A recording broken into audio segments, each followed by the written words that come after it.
NFP analyze part 2. We were here. I was starting to make the market analysis on the coming up week. We talked about from here to the past. We went through the NFP. We explained how you could have traded within this rejection during the NFP, how you could have sold around here. We talked about a pivot area that was key to understand that this was not a turn back around to the support, that it was just a pullback to then for this following candle. So there's a lot of interesting topics and information in the part 1 video. Please go check that out. Welcome if you are new. I'm not a financial advisor. Trade at your own risk. This is my analysis coming up the week ahead, and I am starting to think buy, but not yet, because as you can see, I have even taken the challenge and you know, I'm being ambitious, and I'm visualizing a gap, it's a pretty big gap, but I don't know. I think that because how strong the market was coming up just in a few hours today, it's Friday still, by the way, 9 p.m. as I record this video. Market might open up with a gap, whether it's there or lower. I don't know. I want to see a gap, period. I don't care whatever you think, it's whatever. But during market open, I expect Asia to bring price down a little bit and grab liquidity, and then come back up, like start working its way back up. And London would then open up close to this resistance, and so maybe make a pullback, but ultimately it would, I'm visualizing it grabbing liquidity to come back down where there's an imbalance here, kind of, because you saw this wick here filling these prices. But to me, it's an interesting also psychological price level of 1840. So I would like London to come up here and then try to like reject to the bottom, and then New York finally opening and say, oh, okay, you want to come down? Well, you're not going to come down without me. I'm going to come up, and I would like to see New York and London's high be within the 1840 to 1843 range, which is that right there, okay? And the reason why I would like to see price there is because it would be a perfect trap for buyers to believe that the market would, like, oh my god, it's gonna explode up finally, look at all this space and time that the price has been falling. But then again, think like, if I had hundreds of millions of dollars able to invest, I would want to buy gold a little cheaper, right?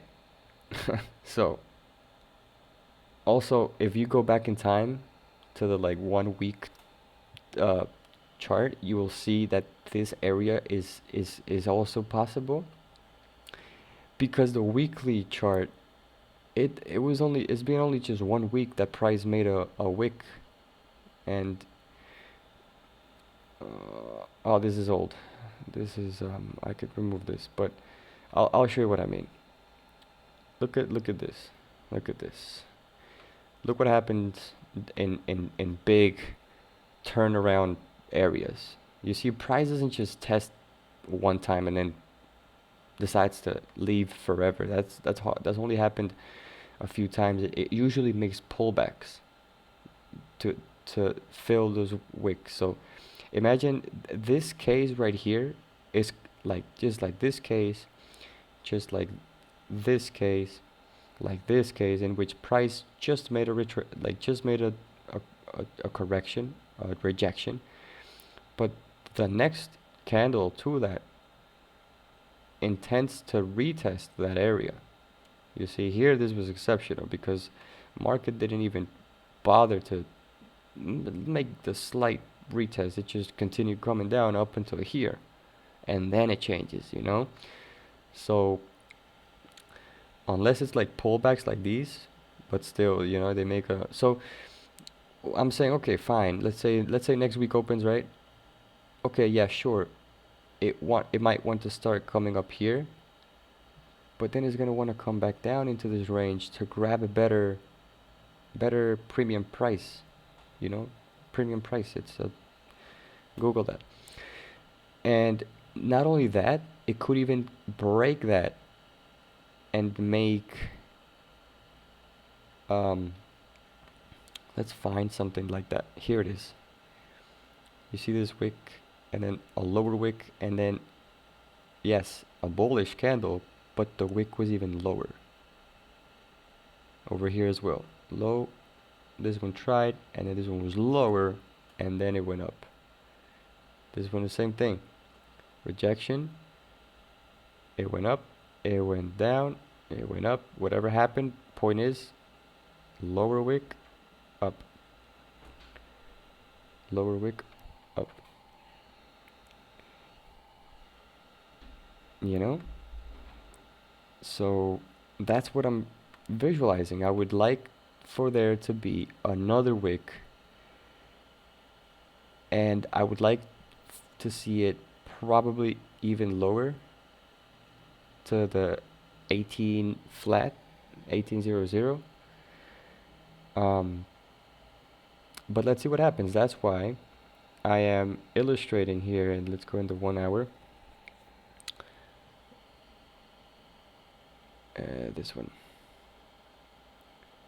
That is why I am coming down to the 18 flat to 1805 potential buy area, because that would reflect a weekly chart to have that second wick rejection, just how I did this. I would like for that to happen here, you know. And the reason I put this key pivot point area is because if the market, after making that rejection, fails to close above this range of price, it could maybe want to come down back over here or even lower. Or that just doesn't mean that this is the ultimate point of entry to grab that immense uptrend that it might have the next couple of weeks. So don't think that just because it doesn't close above, it's not going to go up forever, or is not going to go up ultimately. It's just that that wouldn't be the time, and the market might just range down here. Okay, so back over here, we said London and New York might want to grab a better entry to sell this, to have, you know, to make some money from here to the bottom, because then people will start buying as they see that the market is breaking resistance. You're gonna have a lot of buyers buy, and they're gonna be placing their stop loss here, here, here, and all this is gonna get filled with stop orders, and then that's when the markets take all your money and it's gone, right? It's Carl coming into the bank, and then he's depositing $100, and the guy behind the desk, he's like, okay, you got your counter check. Nah, it's gone. Boom. So I want to see price trade into this range and reject back with strength, how it did here, and then just hopefully that would be the moment, right?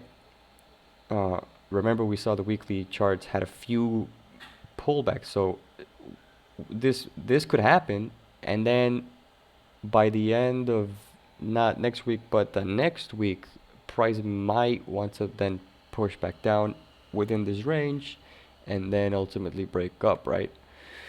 But let's see, this is my my short to midterm analysis, because this could happen from the opening on Sunday night. I assume it could be end of Monday, end of Monday regular day, not trading day, but like Monday night, we could see the price come here and reject up. Um, I'm trying to be a wizard, honestly, because predicting predicting where price could go is one thing, but predicting when, that's pretty hard. Um, but that's my analysis.